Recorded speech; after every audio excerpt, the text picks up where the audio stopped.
Grass is the first sentence in the science fiction novel Grass, published in 1989, which is set on a planet called Grass, which is covered almost entirely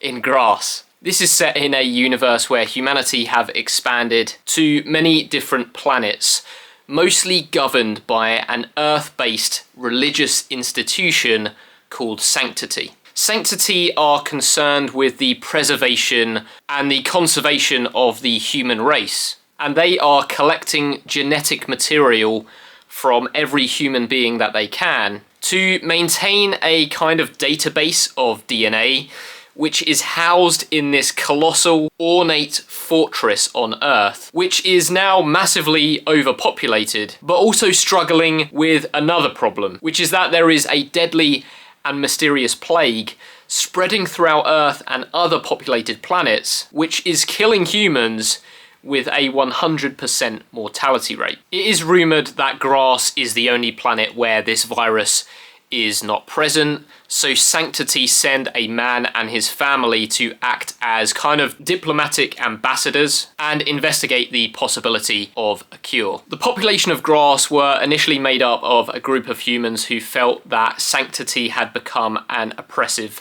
regime, so they now operate almost independently and are very strict about the presence of off-worlders. Grass now operates with a strange societal model that is sort of feudal in nature, where you have a number of these noble families who control the planet and live in these sprawling palatial compounds scattered remotely throughout the unending plains of Grass. I mentioned it earlier, but this planet is almost entirely covered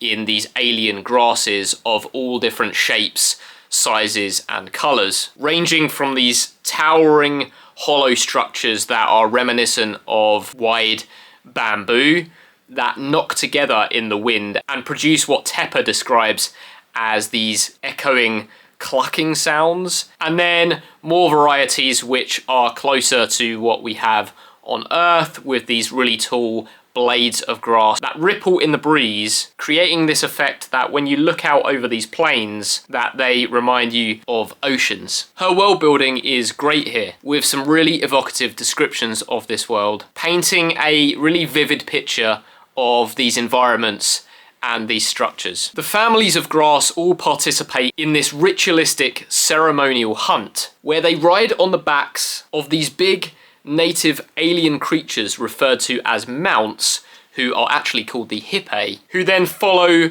these hulking, muscle-bound creatures called hounds as they venture across the grassy plains and into these swamp-like areas to hunt another kind of creature called the foxen. While this is superficially reminiscent of fox hunting on Earth, they are actually grueling outings that can take 8 to 10 hours or more and are extremely dangerous because the mounts have these spiny appendages on their backs which make riding them extremely uncomfortable and potentially deadly if the riders make a mistake. But what really sets these hunts apart from fox hunting on Earth is that the riders enter this almost trance-like state, and the hounds are extremely sensitive, meaning that the humans have to sort of tiptoe around them and behave in certain ways to avoid violent reactions from them. So you can't really look them in the eye, you can't even talk around them, and you can't even express emotions, otherwise they're liable to turn on you and kill you. This leads to some really tense moments that were actually kind of scary. And the other element of it is that when the hunt does find and kill one of these foxen creatures, all of the humans on the hunt experience this deep sense of pleasure and relief that nobody really talks about. It's a bit of a taboo, and it's steeped in shame and guilt, particularly for the girls and the women that are participating in these rituals. Hopefully you can see the parallel that Tepper is drawing there without me needing to spell it out for you. But sometimes on these hunts, young girls will disappear, and again, this is sort of swept under the rug, and even though the families are grieving for the loss of the child, they act like it almost never happened. This is a spoiler-free review, but there's still quite a bit of setup to talk about before I get to my impressions of the book. One of the other elements here is that humanity have discovered the ruins of a seemingly extinct alien civilization called the Arbai, scattered throughout the galaxy on many other worlds, and Grass is home to a ruined city of the Arbai. This city on Grass is occupied by penitents from Sanctity, who are essentially outcasts who didn't quite make the cut in that religious institution and have now been sent to this city to partake in these archaeological endeavours to study the Arbai and their buildings and their technologies that have been left behind. This ruined city is sort of cut off from the rest of Grassian society. The families don't really care about the ruins, and they leave the penitents to operate almost like a monastery. And we are following multiple characters in this novel, including the family who are sent by Sanctity to investigate the virus, a penitent who is sent to the Arbai ruined city, one of the Grassian families, and then a couple of off-worlders who are living and working in the spaceport city, the only one of its kind on the planet. That's obviously a lot of setup, and in some sense that makes Grass read more like a fantasy novel than a science fiction one, since there are all of these different interconnected story threads with familial dynasties and political and religious plot lines woven into the mix as well. I think that this could have been a hell of a lot for an author to take on, and it could have got quite muddled and messy, but I actually think that Sheri Tepper gets quite a good handle on all of this and maintains focus for the most part, delivering a really good epic story with thought-provoking ideas and themes. She sets up a lot of mysteries early on, such as what happened to this ancient alien civilization, the Arbai? Why is Grass the only planet without the virus? What is happening to the little girls who are disappearing? What is the true nature of the Hippe? And what are the Foxen? All of these threads kept pulling me through the book, and Tepper fulfills all of those narrative promises by the end of what is quite a long book, especially for this genre's standards, coming in at about 540 pages. But that being said, I do think that some of the reveals are quite predictable, and in some cases I think that that is intentional, because Tepper is seeding these clues throughout the book. But at other times I do think that they were choreographed a little bit too clearly, and it would have been nice to have been a little bit more surprised when those reveals do come. If you're looking for something that feels like a worthwhile epic science fiction story, I think that I would recommend this one. And I could do that annoying thing of comparing it to Dune, but actually I think it reminded me much more of something like A Fire Upon the Deep by Vernor Vinge from a stylistic point of view, but also in the culmination of all of these different plot strands. From Grass then to The Death of Grass by John Christopher, published in 1956, opens with these two young boys who are staying on their grandfather's farm in the north of England, which is situated in this idyllic crater-like valley with only one clear opening in the ridge along the entire rim. One of these boys is really interested in farming and helping his grandfather, and the other one is much more technically minded, which leads to a time jump of about 20 years where the two boys are now leading quite different lives, with one of them inheriting the farm and the other now living in London and working as an engineer. But the two men are still quite close, and the families do visit each other. In the background, there is news of a virus spreading through China, which is killing all of the grass, which is leading to widespread shortages of food, to famine, and to the deaths of millions of people. The characters are discussing these events early on,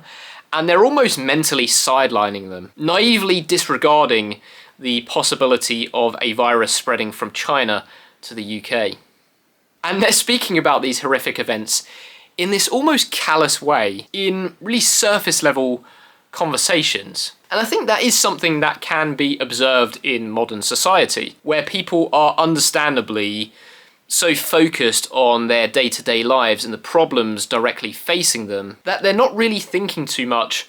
about the atrocities that are happening on entirely different continents. In some cases, not really caring about them at all. But anyway, the virus inevitably does spread to the UK and mutates to the point where it's not only killing grass, it's killing grain and wheat, which devastates the food production, not just because of the inability to produce bread and flour, rice and pasta, but because the food source for the cattle is gone, meaning that meat production is also decimated. As this is all starting to unfold, rumours begin to swirl that the British government are going to nuke major population centres, including London, to alleviate some of the pressures of the food supply, which causes this underlying panic to bubble up to the surface. And our main character, John,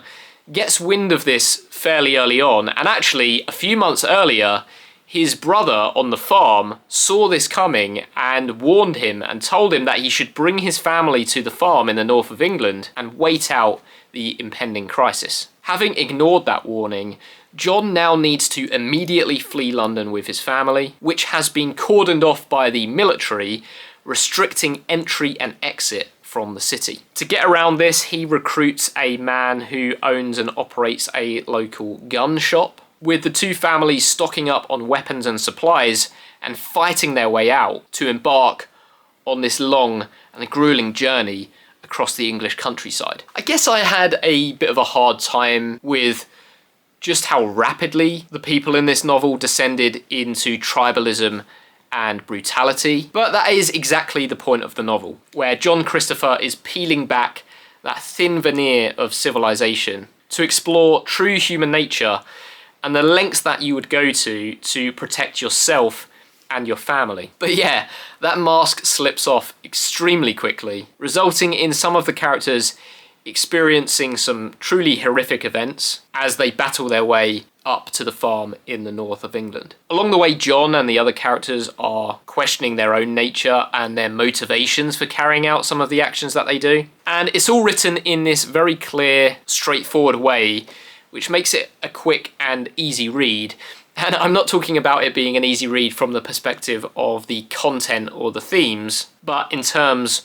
of the prose itself, where John Christopher is often being very direct in terms of what he's doing, but then at times he does inject these elements of subtlety that works really well. In this sense, it reminded me quite a bit of the work of John Wyndham, who I think I do prefer as a writer, and I do think I prefer a few of Wyndham's books to this one. But I still do think that The Death of Grass is a good read. So there you go, two science fiction novels that are doing really different things, written in very different ways, but they both involve